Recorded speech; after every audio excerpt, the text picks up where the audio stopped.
ono deputy prime minister wa Bungereza mwenda mumanyire ebifaananyi byatambudde dda naye lwaki tumusinkana mu ssaawa eno woba ogenzeko mu video zange wansi nabasomesa naye mbagamba nti olw'ensonga revolution eyaffe eyita mu policies ate policies zino it is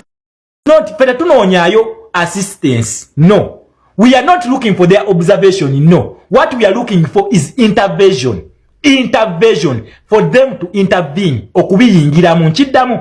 tunonye ekintu kye bayita intervention into domestic policy kubanga akalulu kano ke tugendamu kaabano bano be bakiteekawo ekintu ekyo buli lunaku sijja kuwabajjukiza nti ekintu bakiyita colonial administration system we bakiyita if it is a colonial administration system shaping yakyo yali etya kati omuntu tasobola kusiriwaza n'akugamba nti oyina ekintu ky'olwanyisa nti kubanga bakugamba ng'onaatundula envunza n'ogiwonya oyina okugyamu n'ekibondo okigera ekibondo okijjeyo naye gwe tokutte ku kibondo oli ku kiwundo ofumita ate otugamba ng'ogenda kukola ki ogenda kufuna kiwa yakyo okigera bwe batyo badde nga batusiriwaza akalulu ka Uganda in fact sina Uganda yokka Commonwealth states zonna ziri wansi wa Bungereza akalulu ako ka Bungereza yakateekawo that is the British colonial administration system okutambulya Commonwealth status I mean Commonwealth states zonna zitambulira kuki zitambulira kalulu ako kati gwe tosobola kutugamba muri mukulwanyisa na kyemalira ate ngo nanyini kalulu tomulese ku interveninga never besije nerukwago babadenga abasiriwaza they have not been calling for their intervention kakati tuza just myezi wezi Museveni ali mukusinkana ba China naffe tuli mukusinkana ani Mungereza and no one kidamu mark my words kanu mukajeyo teriyo Commonwealth state yali ekyusiddwa negenda into communism teriyo ekiteba kibalimba era lero okukakasa nti Museveni musajja ngawe yeyita ntino giant wa Africa ye godfather wa Africa ngaluto wamuyita njagala Museveni asoka akole kino ekyafaayo wala ngenda mujirako saluti ngenda mukubira saluti emirundi 3 Museveni oyo senga akikole ekyafaayo munsi yo nayo yagenda okubanga yasoso okukikola Museveni n'akyusa Commonwealth state n'agiteeka mu communism engagement zali mukola zaba China zali mukola China kitegeza communism na kugamba waliwo akabinjao mu Uganda ke bayita namu wekali akabinja kano ka Barasha waliwo akabinja ke bayita G77 wekali kakati ndooza kati mutandise okufuna bulijjo kyemba somesa oli asinkana ba China onasinkana Bangereza na America this is what I mean engagement ezigenda maaso wakati wa Museveni byali mu kuposting ebyo America ne Museveni nejo basinkanye Museveni n'abagamba nti basimanyi badde ba promotinga regional trade Museveni abalimba nkiddamu engagement ezigenda maaso wakati wa America ne Museveni ebintu bino boogera kalulu ke tugendamu bebogerako bino byonna bajjana abalimba nti trade simanyi katwogera ku kino Museveni abiteekawo kubasiriwaza nabagamba okyali avimba nyawo n'abalaga nti no eno Uganda nze afuga tafugwa oyo store keeper Museveni is a store keeper bano be bannannyini nsi eyo bano in fact bajina mu ndagaano endagaano ezigenda maaso wakati wa Museveni n'aba China zize siza Uganda bano be bayina endagaano entuufu wakati wa Uganda nabo nkiddamu endagaano za Uganda nabo ziri kubano kubanga kingdom Z5 be bazigatta bano be bagatta kingdom Z5 okola the Republic of Uganda mu mwaka gwa 1962 ngenaku z'omwezi 9 Oktoba ne batwa independence y'ekiwanyi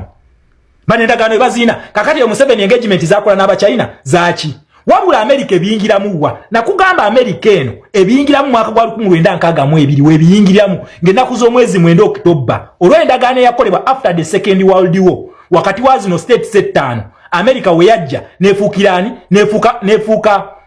economic power global economic power nti after the second world war abantu bano bayavuwala wabula olw'ensonga nti Bungereza by then yali ekyagala okumaintaininga status yayo kubanga world war yawulamu Germany negifula East Germany ne West Germany of which eri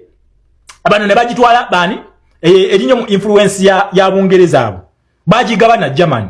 okigera bagigabana kuba yabeeretera okwegatta bakube ki bagikube yali bafuukidde ekizibwawo kati ne beegatta okigera ne beegatta kati waba okwegatta ofuna mbalina temwagala kukola research nze njabbibawa nabagambe wetulaga njagala tugendewo ng'ekifaananyi mukifunye bye bino bye nabasomesanga luli nga tukyali wali nga mbagamba bino bye bijja bano en engagement basinkanye His Excellency Kyagulanyi Ssentamu Robert the leading opposition figure ayagala okujjako nakyemalira Yoweri Tibuhaburwa Museveni. Mu Uganda Abamerika bali mu kusinkana Museveni ali mu kusinkana Abamerika n'abayindi n'Abachina. Ngugambye police zino zanjawulo. Bungereza essaawa eno ekigisinkanya Kyagulanyi is the next president kubanga bwali bwe buti mwaka gwa 1961 Sir Edward Lwangula Muteso w'okubiri Apollo Milton Obote Bendikito Kiwanuka nga bali mu alliance Bungereza nga gye bali kubanga Sir Edward Lwangula Muteso w'okubiri yali yetegekera kulya ntebe ya Uganda yawamu egata kingdoms 5 ne chiefdoms ezikola Uganda kino endagano yali ya Bungereza kati olunako olwaleero Museveni Tibuhaburwa ayagala kumenya ondagano eyo akwate Uganda agiteke mikono gy'aba China lwe lutalo luliwo nakugamba lwe lutalo lutuufu nakugamba olutalo luli mu Uganda olutuufu muwadde mutunulire olutalo luno nti Kyagulanyi versus Museveni nakugamba olosirwe lutalo bano lwaki ze faces zebateekawo nakugamba police y'abano ekolera mu bantu wabula olutalo olutuufu oluli mu Uganda awo baluyita decolonization olutalo olutuufu oluli mu Uganda awo baluyita de-dollarization baluyita olutalo olwo lugenda okubisa wa Venezuela olutalo olwo lwakubisa wa Iran olutalo olwo lwasayingiza Donald Trump endagaano n'abawalabu bonna mu Gulf wano tuwaje abaddeko olutalo olwo lwajje Museveni e Congo lwenjogerako olutalo luli mu Uganda olutuufu yensonga lwaki mulaba engagement zino wakati wa Kyagulanyi the next president ne Abangereza bano okyegera n'Abangereza nabagamba tosobola kulya buyinza mu Uganda awo nga Bungereza tennakukkiriza ekiteba kibalimba muve mwono comedy gwe bajja ne bakulimba tugenda kera kumacha newe mwekalakasa emyaka 10 nga Bungereza gambe togikwata ekiteba kikulimba njagala mumpe president yogu omwe yali akikozera gwe mbagamba bamuyita Idi Amin Dada abakombozi bajja ne bamuwutula bamala omuwutula nga Bungereza yebagira ne bayita Apollo Milton Obote w'okubiri lwaki Uganda oyina Apollo Milton Obote w'okubiri ate Apollo Milton Obote w'okubiri yawambibwa nga genze mu Commonwealth Heads of State meeting mu Singapore Idi Amin n'amuwamba lwaki Bungereza yakola kyonna nekomyawo Obote kubanga Obote tebali banamaliza ndagaano yaabwe kakati onako olwaleero wali mu overstar we Uganda kati yefudde nti yewa kitalo nnyo buli wasinkana Abamerika nga janga akusiriwaza nkugambye temuddamu kutya nti Museveni awamba abantu kyenkukakasa Museveni takyasobola kutta abantu nasobola ebe just atisa butiisa just kati kyemulina okubuuka kyokka kasita munaavaamu fyeyo oweebuuze omusajja alina bakomande yabaleetanga luli n'abajja Somalia yenkulamusizaako mukulu wange laptop n'abajja Somalia n'abajja South Sudan onaku olwaliro akulembeza Alien Skin lwaki akulembeza Alien Skin lwaki ayita bakomando be tugenda mu New Uganda nkiddamu New Uganda now gyenjogerako kuddira mu Uganda bagita New Uganda nawe gwe nkugambye ogenda kukola events 2 era events ezo zogenda okukola zaleetebwa bano bajjajja babano be bazireeta ekyabaleetesa events ezo 2 baali baagala ku reducinga maanyi g'abakabaka ge baali balina bagaze mu bantu kubanga kyali kigenda babeerera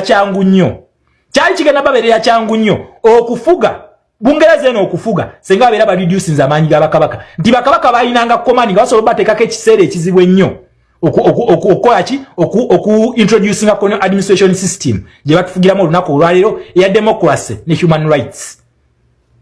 okategedde colonial administration system eya democracy ne human rights je bali bagala oku introducing awo leero je bayita protest vote wetugenda awo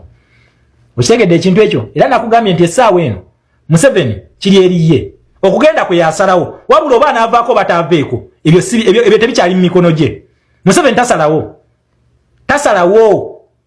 oba anaavaako oba taaveeko si yasalawo wabula nkugambye kino bweyagala kikakasa yandibadde asalawo okulemera Congo yandibadde asalawo nti asijja kuva Congo kubanga bulijjo mumuyita father of the region ng'era gamba nti ye superpower mu Great Lakes region what happened to that superpower man